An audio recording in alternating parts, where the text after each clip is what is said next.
안녕하세요. 반갑습니다. 오늘 참 행복한 날입니다. 하나님께서 저와 여러분의 가정에 준비하신 하나님의 은혜와 평안이 넘쳐나기를 예수님의 이름으로 축복합니다. 사사기 21장 16절로 25절에 있는 말씀을 중심으로 사사기에서 우리는 무엇을 보는가? 라는 제목으로 말씀을 나누고자 원합니다. 드디어 우리는 마지막 사사기 21장 후반부를 다루고 있습니다. 16절로 25절에 있는 말씀이 과연 무엇을 의미할까? 과연 21장 이후로 사사기는 이어지는가? 사사기는 이어지지 않더라는 것입니다. 그렇다 보면 사사기 전체를 바라보면서 시작부터 끝까지 겪어왔던 우리는 다시 한번 사사기를 보면서 우리는 무엇을 생각해야만 하는가? 지혜로운 자는 과거를 돌아보고 인생의 뒤안길을 돌이켜본 다음은 현재를 바라보고 또 미래를 향해 나아가는 것입니다. 이러한 사람들을 우리는 지혜롭다고 말합니다. 성경에서도 우리 지혜로운 자라고 하는 것은 지나간 사건들을 음미해 봅니다. 과거의 사건을 음미해 본다고 하는 것은 바로 하나님의 손길을 찾아본다는 의미가 있습니다. 과거의 모습 속에서 공과, 즉 잘한 것과 잘못한 것을 언급을 합니다. 한 해가 지나면서 그렇게 다루어 봅니다. 한 해는 이러이러한 부분들이 10대 항목에서 아주 우수했다. 그렇다면 10대 과실은 무엇인가를 살펴보는 것도 중요한 부분입니다. 사사기의 마지막 부분에서 우리는 그와 같은 것을 바라보기를 원합니다. 여러분은 사사기를 많이 읽었습니다. 그러나 사사기에서 여러분 무엇을 잡아갑니까? 무엇을 얻어갑니까? 그걸 통해서 무엇을 교훈을 삼습니까? 과연 사사기는 여러분에게 도움이 되는 말씀입니까? 라는 질문을 먼저 던져보겠습니다. 사사기 시작하면서 이렇게 시작하는 것을 볼 수 있습니다. 여호수아가 죽은 후에 라는 단어가 시작됩니다. 여호수아가 죽은 것은 죽은 것인데 왜 여호수아가 죽은 후에라는 말을 썼을까? 그리고 역사가 쭉 진행되면서 그들은 여호수아와 관계없는 길을 걸어가라는 것입니다. 그래서 이제 모세를 따라 절대적인 진리가 그들 가운데 있었고 또 여호수아를 통해서 그 말씀이 존속되어졌습니다. 유지 발전되었습니다. 그러나 여호수아는 죽었습니다. 그랬을 때 과연 이스라엘은 과연 말씀에 굳건히 서 있는가를 테스트해 볼 수 있는 좋은 기회가 되는 것입니다. 우리가 사사기를 살펴보았거니와 이스라엘은 그렇게 하지 못하였다라는 것을 볼 수 있습니다. 결국은 우리는 하나님의 말씀을 중심으로 살아가는 것이 아니라 하나님 말씀도 중요한데 다른 것도 중요하더라. 1+1이 우리의 인생을 행복하게 하는 것이야. 하나만 갖고는 안 되는 것 아니겠소? 라는 생각을 가지게 되는 것 같습니다. 세상 사람들은 이렇게 말합니다. 하나 가지고 된다면 좋겠지만 하나 가지고 되지는 않아. 이렇게 얘기합니다. 그러면서 그들의 마음에 원하는 소원을 하나님께 아뢰었더니 하나님이 응답하지 않더라. 어떤 것은 응답하는 것 같은데 어떤 건 응답하지 않아. 아니 응답이 안 되는 것 같아 라고 그들은 얘기합니다. 그러니까 이게 안 되니까 다른 방법을 찾아가는 것입니다. 그래서 다른 신들을 또 섬겨봅니다. 이 신이 아니면 저 신이 좋지 않을까? 해서 당시에 가나안 땅에 7족속이 함께 모시고 살았던 아주 험악하고 아니 겉으로 봐서는 멋있는 것 같지만 여호와 앞에서는 가증한 것이라 말할 수 있는 바알과 아세라 신상을 섬기더라는 것입니다. 아세라를 섬기더라는 것입니다. 이런 모습이 그들에게 있습니다. 그들은 이렇게 합리적으로 말합니다. 하나님께도 섬기는 것도 아름답거니와 또 다른 걸 섬김으로써 우리는 더 많은 것을 얻어갈 수 있지 않겠는가. 그렇죠.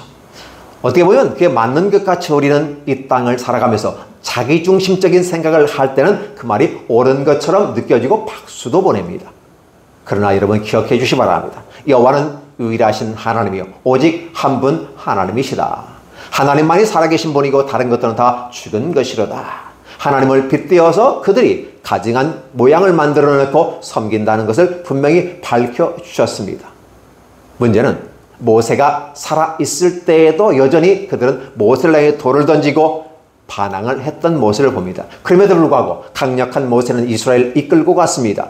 또한 아울러 모세는 가나안 땅에 들어가지 못했지만 하나님께서 여호수아를 통해서 과연 모세가 죽은 후에도 그들은 갈 수 있을까? 여호수아라는 하나님의 징검다리 다음 지도자 여호수아를 통해서 가나안 땅을 차지하고 정복해가는 과정 속에서 그들은 어떠한 순종과 하나님 앞에서 서는가를 하나님은 보시기를 원했던 겁니다.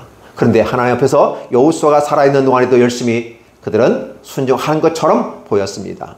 결론적으로 말하면 하나님 앞에서 여호수아 살아있는 데는 그나마 좀 기대할 만한 게 있었다라고 볼 수가 있을 겁니다. 그런데 여호수아가 죽음에 따라서, 여호수아가 죽은 후에라는 표현을 쓰게 되면 이 말 속에 처음에 무슨 뜻이, 왜 여호수아가 죽었다는 말을 썼을까를 생각해보면 이제 전체를 살펴보면 이 말이 의미가 됩니다. 그 말은 절대적인 하나님의 진리가 사라졌다.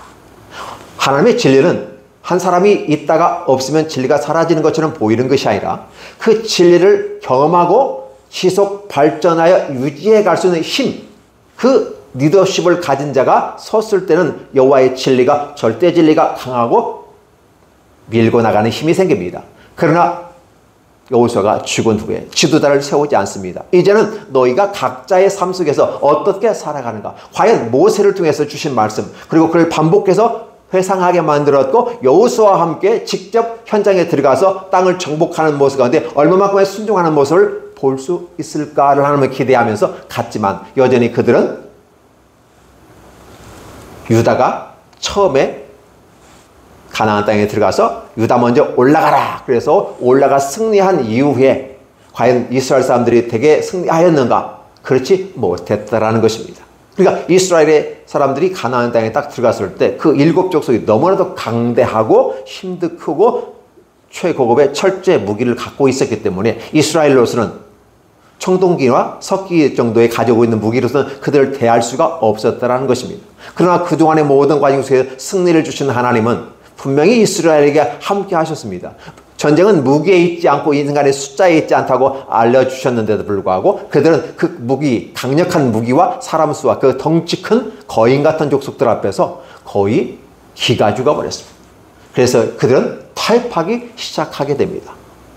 절대적인 진리 앞에서 오직 한 분이신 주님, 여호와의 말씀을 듣고 묻고 질문하고 과연 그리한가를 생각하며 말씀 가운데서 그들이 진척했다면, 진보했더라면, 앞으로 진행했더라면 승리하였을 겁니다. 그러나 그들은 그렇지 하지 못했다라는 것입니다. 가나안 7족속을 남겨두고 타협을 하는데 어떤 식의 타협입니까? 저들은 크고 강하고 최첨단의 철제 무기를 가진 자들이 있기 때문에 우리가 그들을 감히 어찌할 수 없습니다. 우리가 할 수 있는 부분만 차지하고 공존하는 것이 좋을 것 같습니다. 그러면서 그들은 갖고 또 약속을 하고 이런 모습 가운데 어떻게 하면 우리가 지혜롭게 다양한 문화가 공존해 살 것인가를 생각해 보는 것처럼 보였습니다.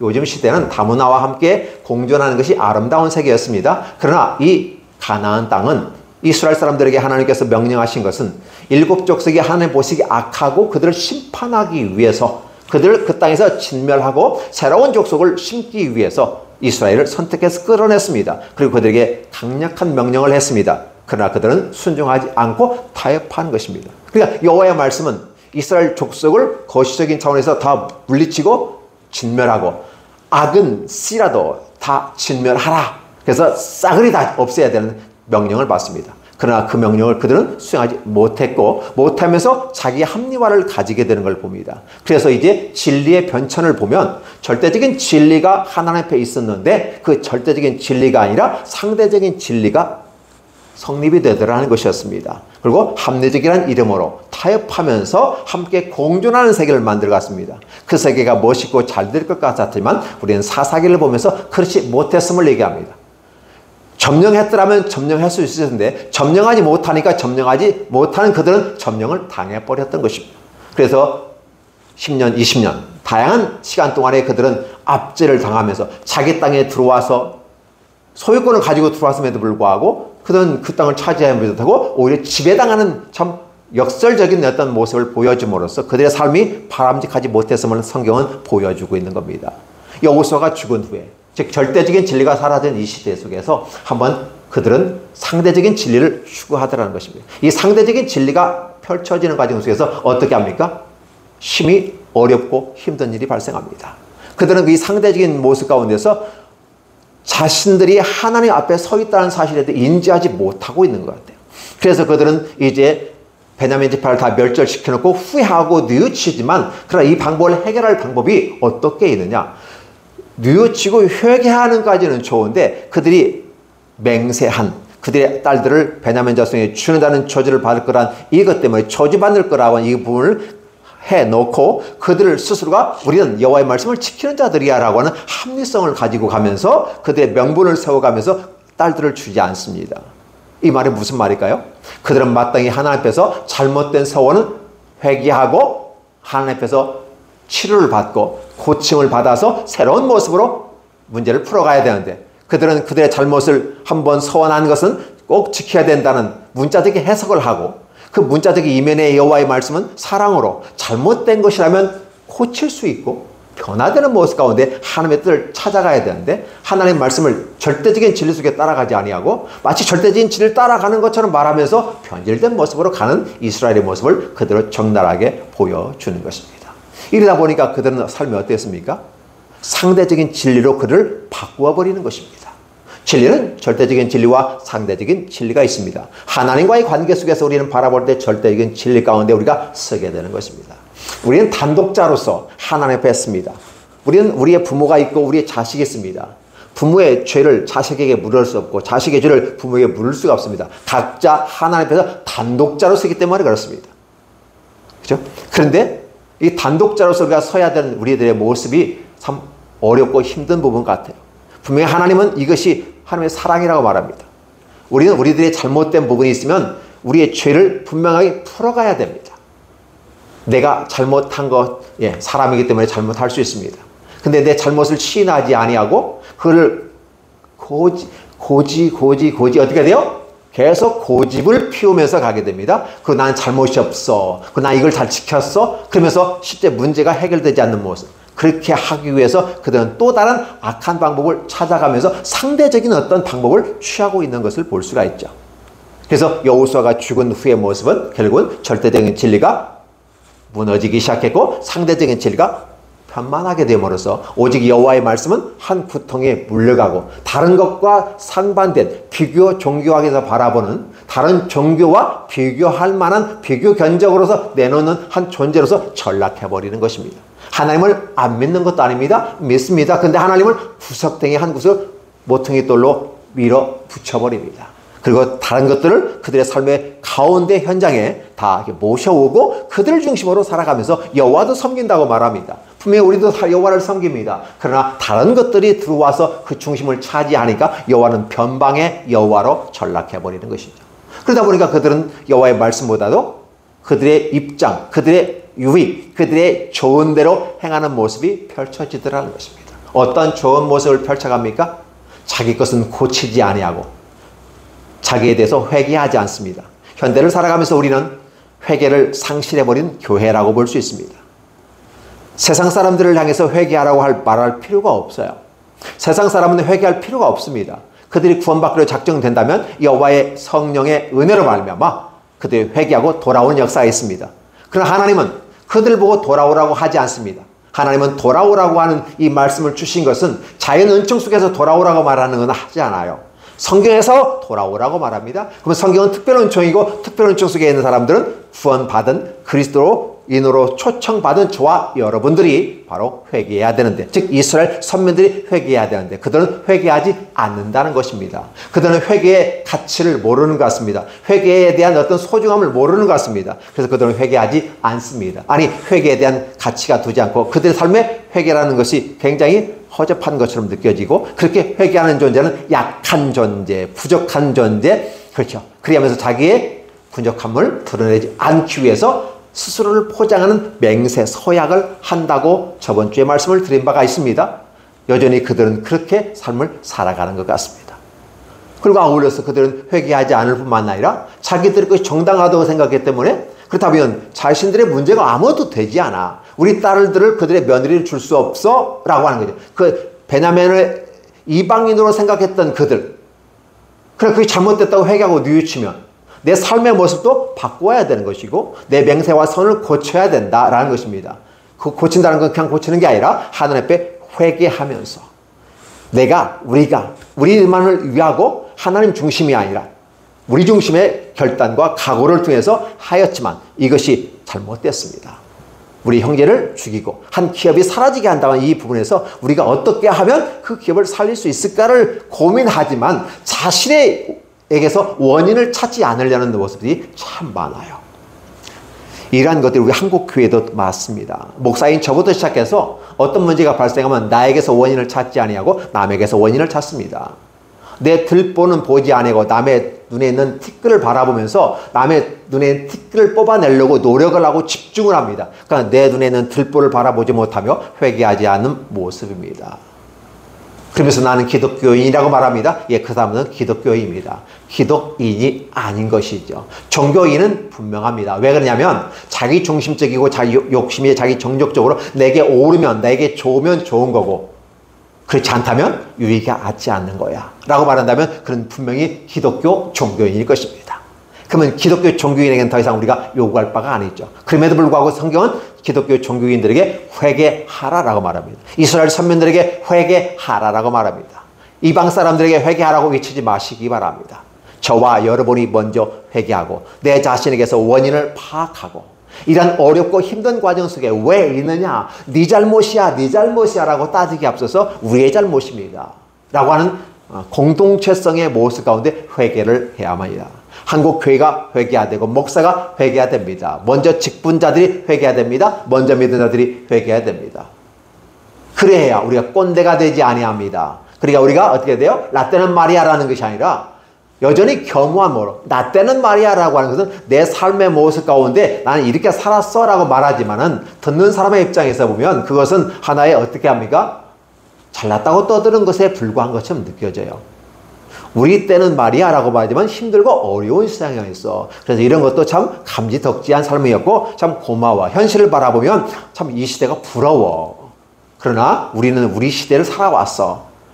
이렇게 좀 예쁘고 멋있게 고상하게 얘기하면 좋을 텐데 나 때는 말이야 이랬는데 지금 말이야 형편없어. 이런 식의 자기는 잘못이 없고 자기는 괜찮은데 현대가 잘못된 것처럼 말하는 이런 모습. 그러나 우리가 선배로서 인생을 살았다면 후배들이 잘못됐다고 말할 수가 없는 거죠. 왜? 그 후배들은 선배인 우리를 보고 따라왔기 때문에 그 모양 그 꼴 아니겠습니까? 그러면 그 모양 그 꼴을 바라보면서 네가 잘못했어 라고 손가락질하는 게 아니라 우리 자신이 얼마나 잘못했으면 저들은 우리를 보고 저렇게 배웠고 저렇게 삶을 살아갈까 회개할 만한 사람이 있습니까? 같이 회개했으면 좋겠습니다. 같이 회개하시겠습니까? 하나님, 내가 잘못 살았기 때문에 내 자식들이 저 모양 저 꼴입니다. 용서해 주옵소서. 저들의 자녀의 죄를, 그래서 욥이 그 자녀들이 지은 죄를 잔치를 하든 어떤 행사를 하든 그들이 말과 입으로 또 마음으로 죄를 지을까 봐 대신 제사를 드렸던 욥의 모습을 바라보면 욥은 참 그렇게 멋있는 사람 같아요. 자기의 잘못에 대해서 철저하게 준비하고 회개하는 그의 모습뿐만 아니라 자기 자녀들을 바라보면서 책망했다는 말이 없어요.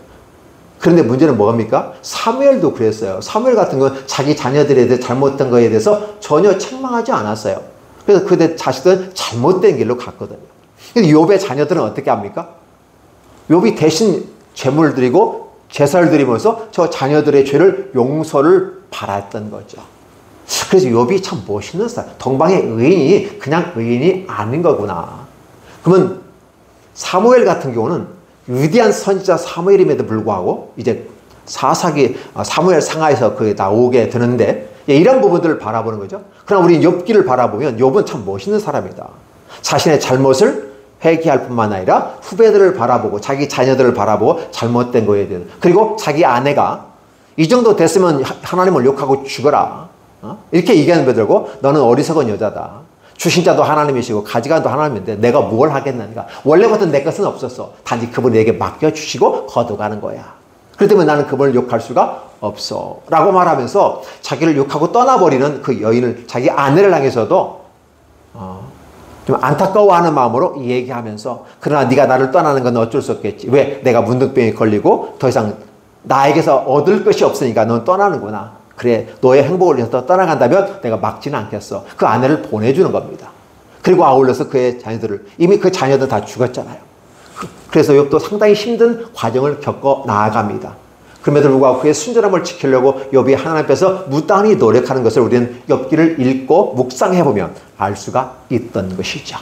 자, 그렇다 보면 분명히 이스라엘 선민들은 하나님의 약속의 축복된 땅에 들어와서 가나안 안식을 얻기 위한 하나님의 선물을 주셨음에도 불구하고 그들은 그렇게 하지 못했다. 여호수아가 죽은 후에 절대적인 진리가 사라지면서 상대적인 진리가 대세를 이루고 절대적인 진리는 한 변방이. 그래서 절대적인 진리는 없다라는 명제가 절대적인 진리로 받아들이는 이 시대 속에서 우리는 하나님의 말씀을 얘기한다면 다른 사람들은 성경을 농락하고 비아냥거리며 웃습니다. 유튜브에 보면 이런 현상도 나타나요. 믿지 않는 자들이 하나의 유튜브의 인기를 얻고 조회수를 높이기 위해서 좌파 우파 나누고 가운데서 상대방이 싫어하는 그런 목사를 불러다 놓고 공격하게 만듭니다. 뭐 역사를 얘기하면서 그의 모습을 얘기해. 근데 문제는 뭐냐면 이용당하고 있는 거죠. 토론을 하는 것은 진보와 보수의 목사들이 모여서 잘못된 걸 우리끼리 잘못됐다고 얘기하고 우리끼리 회개하고 우리끼리 가면 좋은데 그렇지 못한 다른 사람들이 만드는 그 장속에 들어가서 그들의 요구대로 맞춰 사실은 사실대로 말하지만 그러나 그들의 요구에대로 맞춰가다 보니까 그들 편에 들고 우스꽝스러운 하나의 모습으로 펼쳐집니다. 자기 혼자는 얘기하면서 똑똑하고 잘났고 위대하다고 말하지만 그러나 그것이 곧 자기 얼굴에 똥칠하는 것이에요. 상대방의 목사를 욕하는데 내가 목사로서 목사를 욕하는 건 괜찮을 수가 있어요. 그렇죠? 같은 목사끼리 하니까. 그러나 이것을 다른 사람이 보면서 그것을 희열을 느끼고 그것을 쾌감을 느끼면서 상대방을 욕하는 그런 모습들을 바라봅니다. 그러면서도 상대방을 축혀 세워주고 뭐 이런 부분이 있으면 내가 교회 갈 텐데 그 사람은 교회 절대 올 사람이 아니에요. 하나님이 사도 바울처럼 옮겨놓지 않는다면 그 사람 절대 오지 않을 사람이에요. 온다 해도 교회 문제를 일으킬 사람들이라. 근데 그런 사람들 앞에서 출연료 받고 나가서 장시간 떠들고 얘기하고 비판하고 비판은 기독교의 건전한 비판은 우리 안에서 비판하고 우리 안에서 회개해야 됩니다. 이게 기독교의 기본 가치예요. 그리고 거룩한 백성으로서 마땅한 부분이고 어떠한 문제에 있을 때 소송을 사회에 갖고 가고 이 국가에 맡기지 말라. 교회 소송은 교회 안에서 교회법에 따라 움직여라. 세상적으로 나가는 자는 이미 그는 이방인과 같이 우리는 여겨야만 할 것입니다.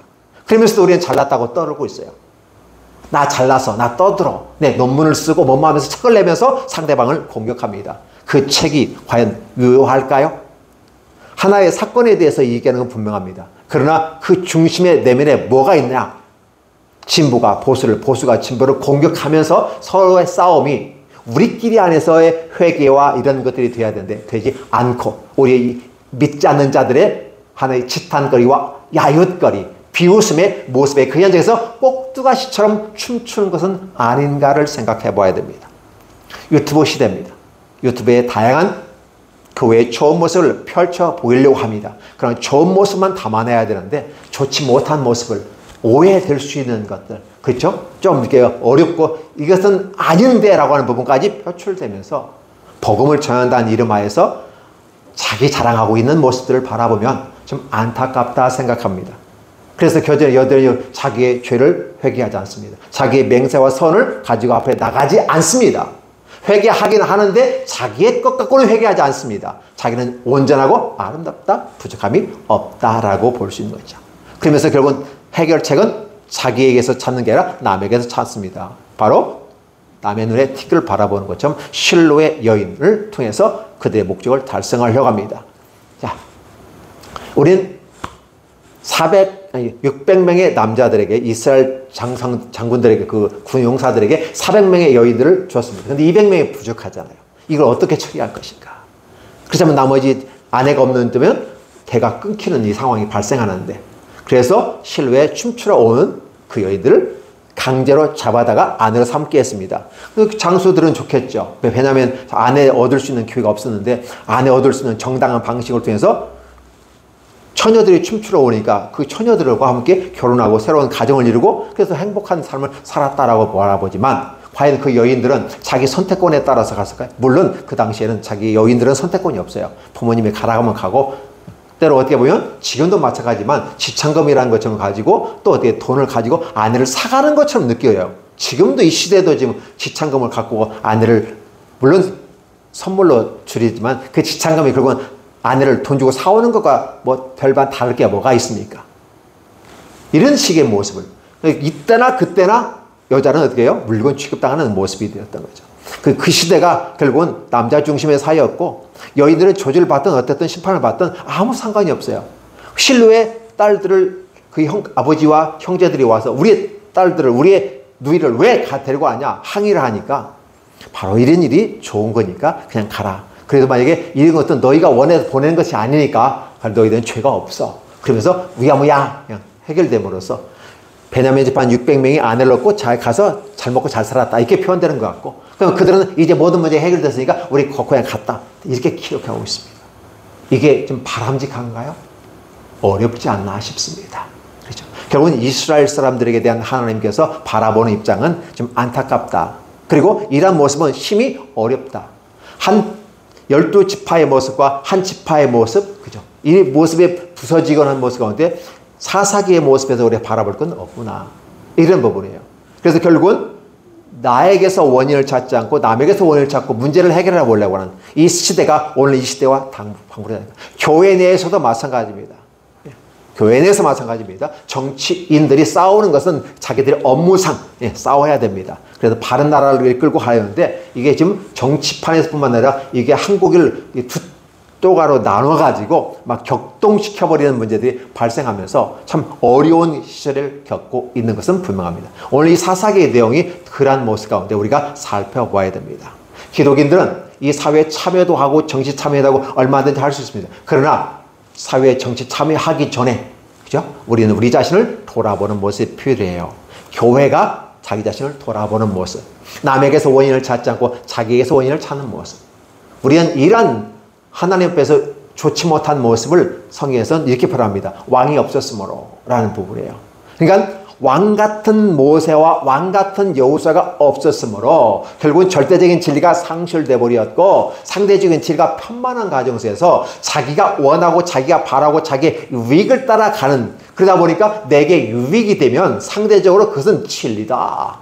내게 손해가 되면 그건 진리가 아니야. 앞에서 리더하는 리더십을 가진 교계의 목사님들부터 시작해서 어린아이까지 아니면 세상의 모든 사람들 그 누구나 다를 바가 없습니다. 그래도 교회는 좀 달라야지 않을까 생각하지만 여전히 교회도 사람들이 모인 것이기 때문에 세상에서 다를 바가 없습니다. 그럼에도 불구하고 희망은 여호와의 말씀에 기준이 있고 이 절대적인 진리가 여전히 외쳐되고 있어야 되고 그 말씀에 등불을 비추고 우리가 그 말씀을 수용하는 자세가 되어야 되는데 그렇지 못하다는 것입니다. 이스라엘 사람에게서 가장 취약점이 하나 있다면 수용성이 없습니다.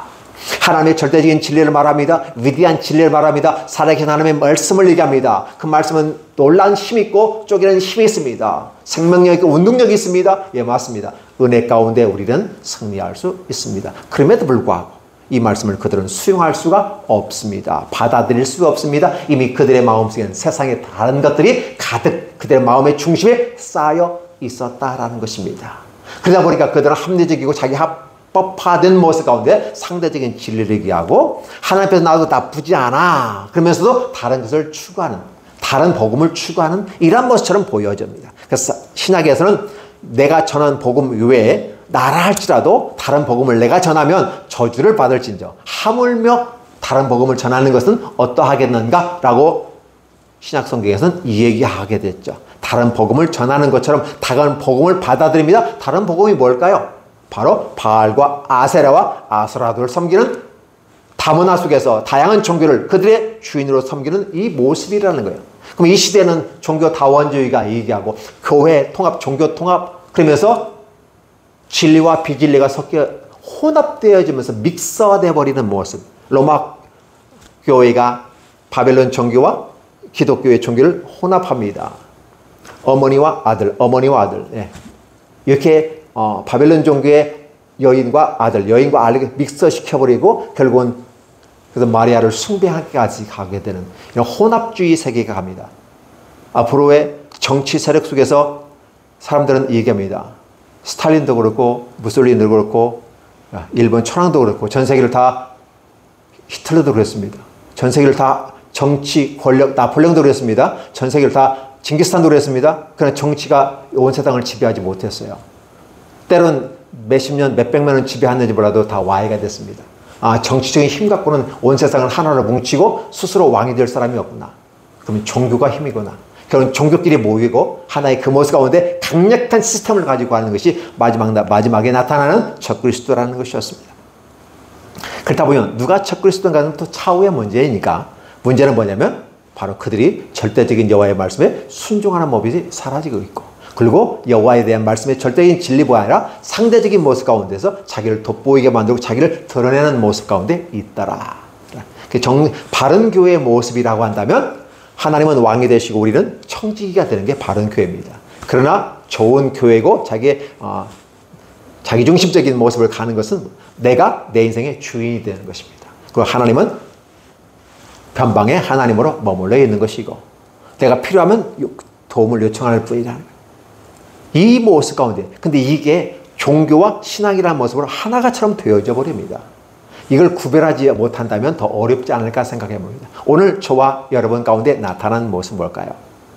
왕이 없었으므로 그렇죠? 그러면 여호수아가 죽은 후에 그 말을 왕이 없었으므로와 매칭이 시켜서 절대적인 진리가 사라지고 상대적인 진리가 펼쳐다 보니까 여호와는 구석탱이에 곧 모퉁이 돌이 되어버릴 정도의 여호와를 모르고 세상에 잡다한 것들이 들어와서 혼합되어지고 썩어버리는 그런 가운데서 마치 그것들이 자신의 인생을 태양처럼 빛나게 해준다고 생각하고 있고 성경은 여전히 그게 잘못된 거야. 그게 문제야.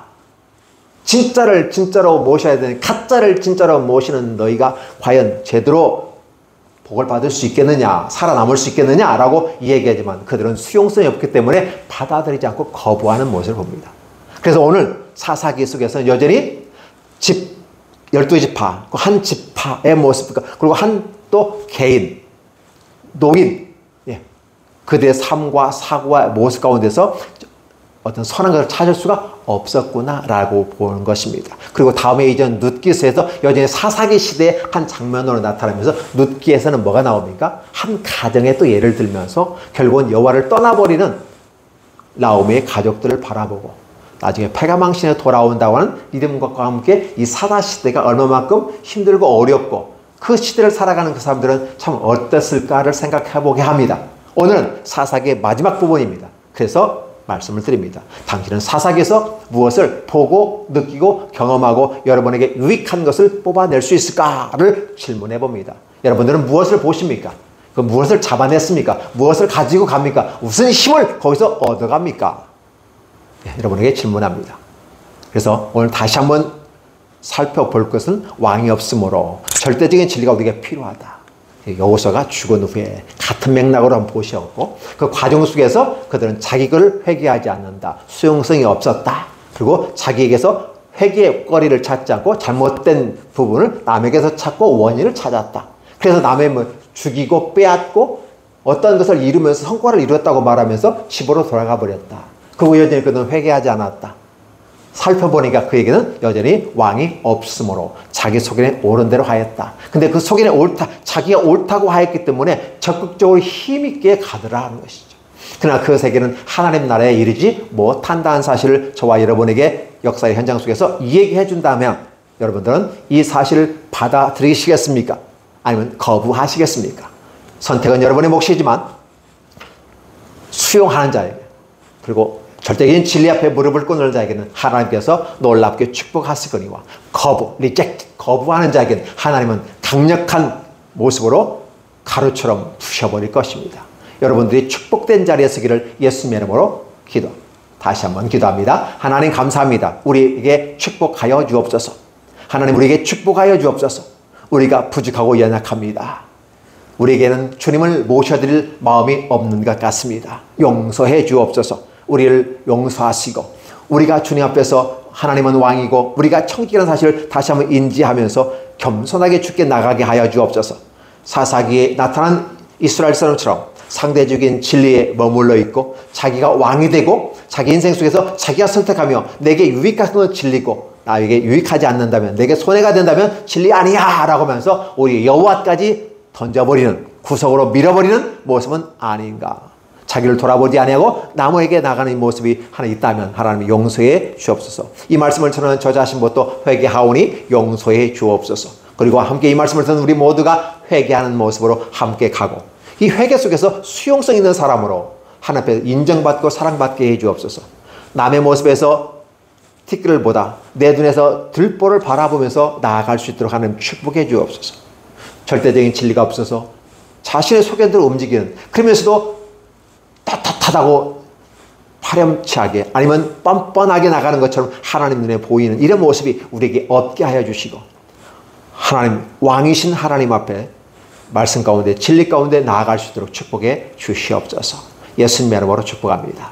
아멘.